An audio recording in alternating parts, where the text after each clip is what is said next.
Donc bonjour à toutes et à tous, bienvenue pour cette interview en compagnie de Chizu Sakamoto. Et donc Chizu Sakamoto, elle est Life and Business Coach pour justement les entrepreneurs spirituels.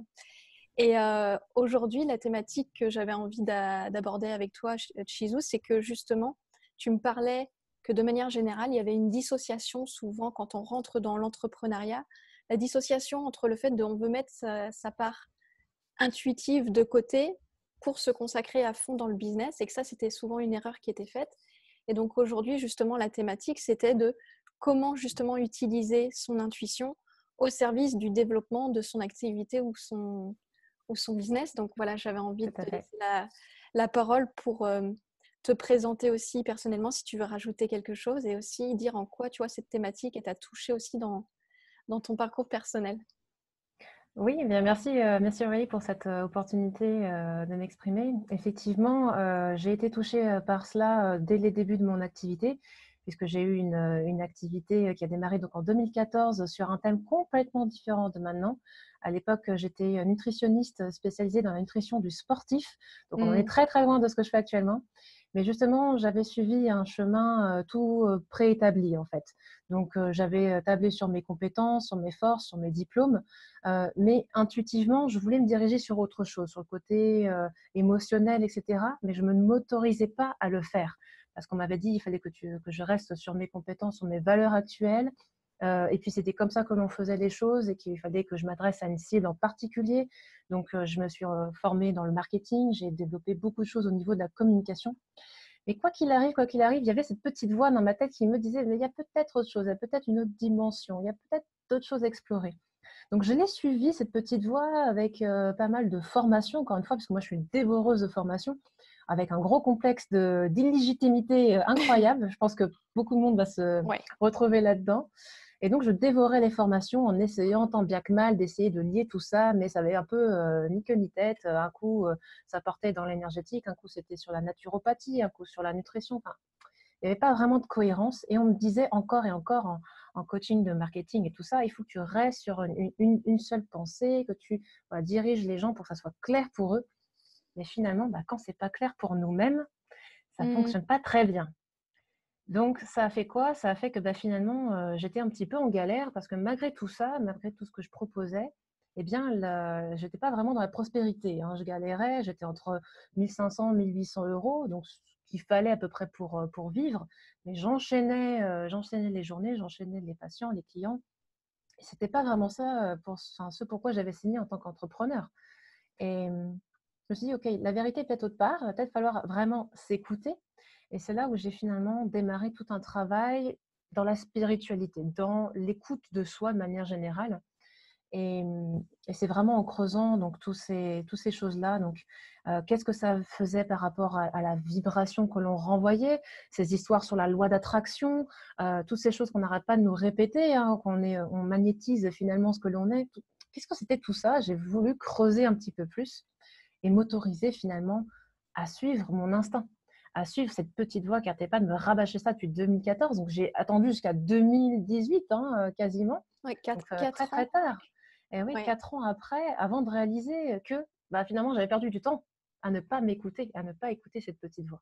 OK. Et Et donc, j'aurais finalement, j'ai juste une développé… question par rapport à Oui, ça. pardon. Ouais, Non, c'est vas-y. quand tu disais que justement tu as mis 4 ans avant de vraiment écouter ta voix intérieure qui te disait Mm. que justement il y avait autre chose qui t'appelait plus. Ça a été quoi les peurs qui, au final, t'ont freiné pendant 4 ans à te lancer? C'était quoi les histoires que tu te racontais dans ta tête pour Oui. t'empêcher de suivre cette voie?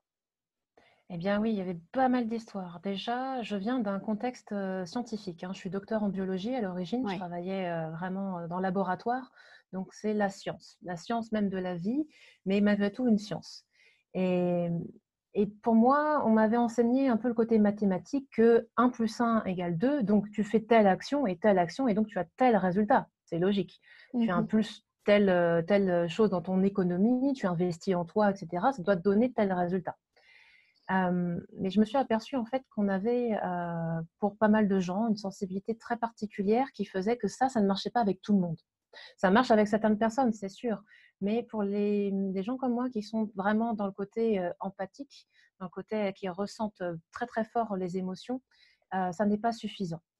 Oui, il faut de la technique, oui, il faut tout ça, mais il faut aussi bien écouter ce que le corps et le cœur a à dire.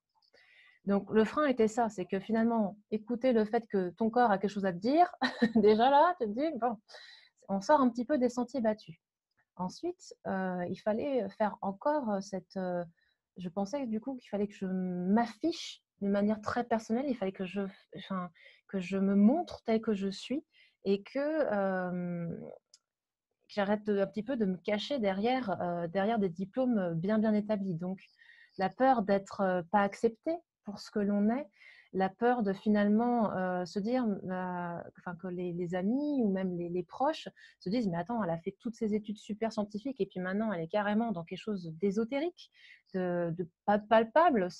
Tout ça, c'est peut-être même de l'arnaque, c'est du feeling, ça n'existe pas vraiment, c'est pas quantifiable. Et du coup d'être jugé, d'être pas mal jugé. Et finalement, la peur de la critique aussi, peut-être, hein, parce qu'on peut peut-être s'exposer d'une autre façon, on va parler des choses d'autre façon. Voilà, donc toutes ces peurs-là, finalement, encore une fois, et la peur de légitimité, encore une fois aussi, puisque je viens d'un cursus très pragmatique, et puis là, il fallait que je me lance vraiment dans cette part de spiritualité qui était mienne. Et voilà, depuis pas longtemps, qu'est-ce que les clients allaient penser de moi? Est-ce que j'allais vraiment attirer des gens? La peur de ne pas réussir toujours, Oui. puisque voilà, il faut assumer, donc on se relance dans autre chose. Et puis surtout, est-ce que en étant dans un domaine qui touche plus à l'émotion, à la spiritualité, à l'éveil de soi, à la connaissance de soi, au développement personnel, est-ce que tout ça, est-ce qu'on peut en vivre vraiment? Bah oui, venant Ouais. d'un cursus nutritionniste, diététique, etc., des choses qui sont reconnues par l'État, eh bien, passer à quelque chose un peu moins perceptible, est-ce qu'on peut vraiment vivre de cette activité? Bah, la preuve a été que oui, en dépassant Oui. ses peurs, en travaillant là-dessus, en acceptant qui l'on est pleinement, eh bien c'est là où l'abondance est vraiment arrivée. C'est Comme génial quoi, parce que du coup, tu vois, tu me dis que là, dans ce que j'entends, c'est qu'il y avait déjà une sacrée couche de peur, hein, on pourrait dire, c'est une espèce de millefeuille là où tu avais oh là ouais, c'est ça. croyance, mais qu'au final, en suivant, tu vois, ton élan, ce que te disait ton corps, ce que te disaient tes émotions, ce que te disait ton intuition, au final, c'est là que l'abondance est arrivée. Et est-ce que toi, au cours de ces 4 ans, tu as senti des étapes clés, des déclics, des choses qui ont fait qu'à un moment donné, tu as pu te lancer? Tu vois, s'il y avait une recette ou des points clés à partager, ça aurait été quoi pour toi, en tout cas dans ton propre parcours?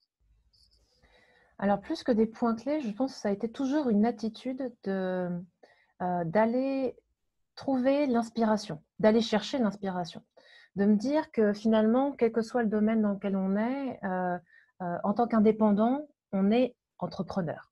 On est chef de notre mini-entreprise et donc qu'il faut savoir manier tout et qu'on ne peut pas être uniquement dans sa zone de génie, hein, dans ses compétences propres. Il faut savoir gérer une affaire. Donc, je suis toujours allée chercher l'inspiration auprès des personnes qui savaient faire, qui avaient déjà atteint le résultat que je voulais. Et ça a toujours été dans cette démarche-là. C'est pour ça que je me suis tout de suite intéressée au marketing, puisque c'était mon point faible. La communication, parce que c'était mon point faible. Et j'ai toujours essayé de travailler sur cela pour pouvoir justement comprendre quelle était la mécanistique de la réussite, peut-être, quelque Mmh. part. Quelle était la mécanistique de pourquoi les gens y arrivaient et pourquoi pas moi. Mmh. Me donner la possibilité d'évoluer. Donc ça a été des points clés comme ça, de se dire, je vais apprendre toute ma vie, je vais me développer, et il y a des gens qui existent pour ça. C'est vraiment ça. Se dire qu'on n'est pas obligé de faire tout seul. Mmh. De se dire qu'on peut choisir ses coachs, on peut faire des formations en ligne. On vit dans une ère assez extraordinaire pour ça d'ailleurs. On peut se former en ligne, on peut se former en groupe, on peut se former en immersion.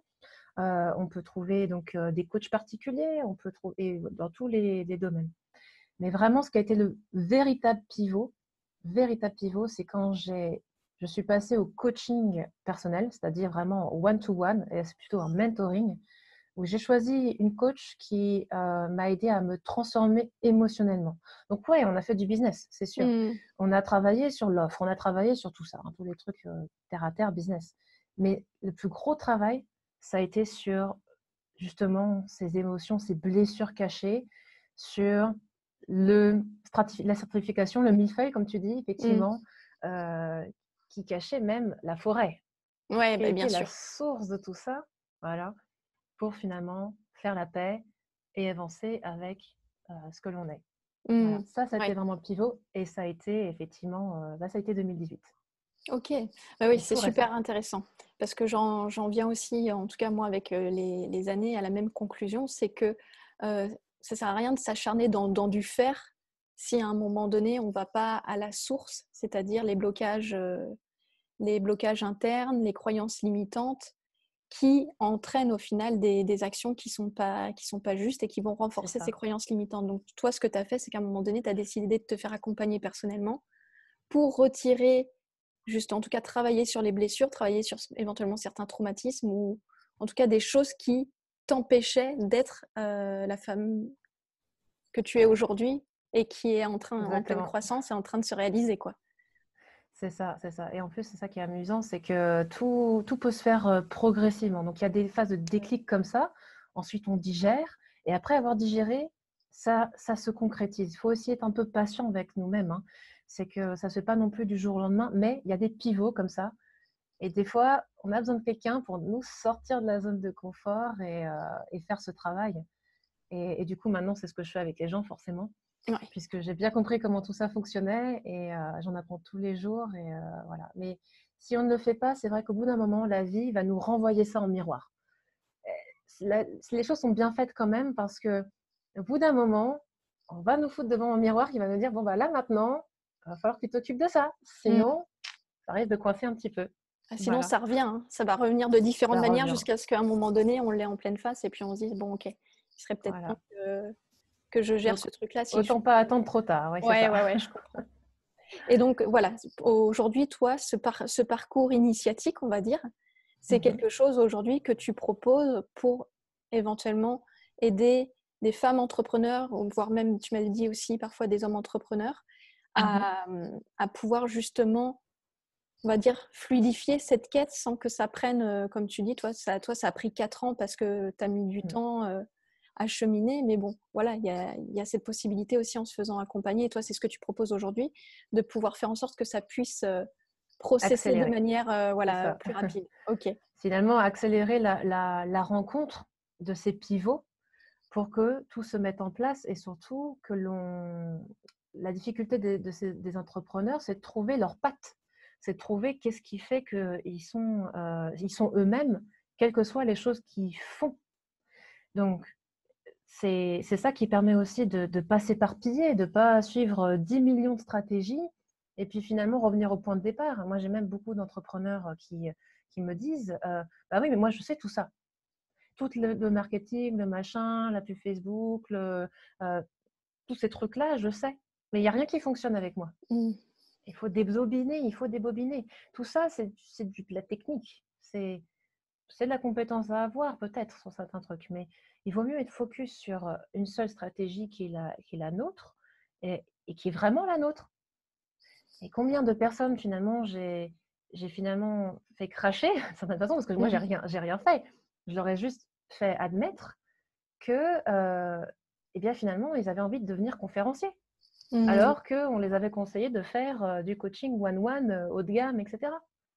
Rien à voir avec finalement ce qu'ils voulaient faire. Donc Mm. s'autoriser à être vraiment qui on veut être, même dans l'entrepreneuriat, c'est super important. Et donc la stratégie va être un petit peu différente. Ouais, donc en fait, tu les aides aussi à pouvoir se réaligner avec À ce leur qu'ils désirent valeur, vraiment, quoi. yes. Mm. Et c'est ça, les valeurs aussi, le système de valeurs qu'on a à l'intérieur, il est super important. Et c'est clair que si à un moment donné, on emprunte une voie où on n'est pas aligné avec certaines valeurs, inconsciemment, on va s'auto-saboter parce qu'on va sentir que c'est pas juste. Donc, Exactement. c'est Je pense intéressant. que tu dois le voir dans ton travail aussi. Ouais, à fond. Bah, le parcours dont tu me parles, ça résonne sur certains Mm. aspects chez moi aussi. Je te rejoins complètement. Et, et donc, du coup, de quelle manière, toi, tu accompagnes les personnes et si voilà, il y a des hommes et des femmes qui, en regardant cette interview, ont une résonance aussi avec toi et sentent que ce serait juste de pouvoir rentrer en lien avec toi pour voir ce que tu proposes. Qu'est-ce que je peux aussi partager comme lien à la suite? Mais en tout cas, voir de quelle manière ils peuvent te retrouver, ils peuvent rentrer en contact avec toi et éventuellement travailler. Oui, eh bien, effectivement, on peut le faire de manière progressive ou intensive. Ok. Là, je suis en train de lancer, donc elle va se lancer tout bientôt, une école en ligne pour entrepreneurs spirituels. Donc, c'est une école en ligne où on va avoir beaucoup de contenu, de travail personnel, à la fois sur des aspects techniques comme le marketing, comme on en a parlé, puisque c'est toujours ce qui intéresse les entrepreneurs, mais aussi sur l'alignement avec ses valeurs profondes, avec le rêve que l'on a, le pourquoi on fait les choses, au-delà du pourquoi, la racine dans quelle direction on a envie d'aller. Quand est-ce qu'on a arrêté de rêver? Quand est-ce que, voilà, travailler sur ses peurs et tout ça. Et dans cette école en ligne, donc j'ai mis beaucoup de contenu, beaucoup de travail sur l'âme, sur l'essence. Et je propose du coaching groupé 2 fois par mois pour se retrouver, pour construire son offre, pour construire vraiment l'entreprise que l'on se voit faire avec spiritualité, avec bienveillance, avec cœur. Toujours important. Et Hmm. pour les personnes qui veulent aller plus loin, j'associe à cette école en ligne des séances de coaching individuelles, parce qu'évidemment, plus on s'occupe de vous en one-one, comme on disait, eh bien, plus ça va euh, loin et vite d'une certaine façon, puisque tout ressort naturellement.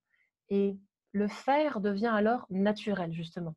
On ne se pose plus trop de questions, on a envie de partager, on est dans la joie, on est dans l'enthousiasme, on a envie d'y aller, et du coup, tout devient magnétique. Donc, ça revient à soi-même. Et pour ceux qui veulent aller à fond, fond, fond, et bien dans ces cas-là, comme je disais, on va dans l'intensif. On fait un coaching 1 fois par semaine sur 3 ou 4 mois en fonction des besoins. Et là, les transformations sont extraordinaires. Ok, d'accord. Donc, bah, de toute façon, pour les personnes qui sont intéressées, est-ce qu'il y a 2 liens différents par rapport à ça? Oui, De il toute y a façon, les liens de l'école directement, si vous voulez ok. nous rejoindre dès maintenant. Et puis, il y a le lien, je mettrai un lien si tu veux, pour faire une session de diagnostic, voir un petit peu, faire un bilan d'où est-ce que vous êtes. C'est une session qui dure 30 à 45 minutes, qui est entièrement gratuite. On va voir ensemble où se situent vos défis, peut-être vos blessures de ce qui a été fait, qui a déjà fait et qui n'a pas forcément très bien réussi. Et puis surtout, identifier votre rêve, votre Mm. objectif finalement, votre grand objectif, ce qui vous porte, ce qui vous donne cette passion sereine, cette envie d'avancer. Et ça, cette session, je la mets à disposition aussi. Ok, super. Bah, dans ce cas-là, je mettrai les liens en commentaire sous la vidéo.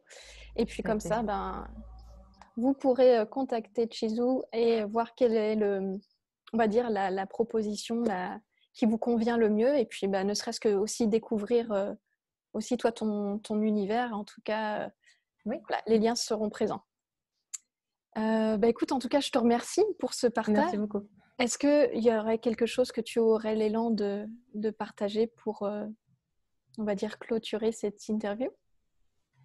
Peut-être un message d'espoir aussi pour vous dire, voilà, avec mon petit exemple, de vous dire qu'on peut toujours se réinventer, Mhm. que c'est pas grave ce que vous avez fait auparavant, ce qui a peut-être pas fonctionné de manière optimale.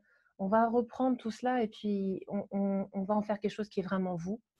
Et en faisant cette démarche, vous allez vraiment pouvoir recommencer et vous réinventer et vraiment aligner sur l'abondance. Donc, n'ayez pas peur de vous dire, bah voilà, il faut encore que je refasse quelque chose, il faut encore que je fasse des efforts. Non, là, vous allez justement lâcher tout ça pour pouvoir avancer sereinement sans que ça soit du forcing. Mm. C'est ça. Et puis de se dire qu'au final, ce qu'ils ont fait en amont, ça aura été nécessaire, c'était une étape nécessaire et ça Exactement. va donner de la matière pour justement reconstituer avec toi le bon alignement pour cette fois-ci ben, pouvoir croître personnellement et professionnellement alors. Tout à fait, bien Ok, résumé, merci. super. Ben, en tout cas, un grand merci à toi pour cet échange. Merci à toi. Et ben, écoute, belle journée aussi à vous tous qui regardez cette vidéo et je vous dis à très bientôt. Bye bye.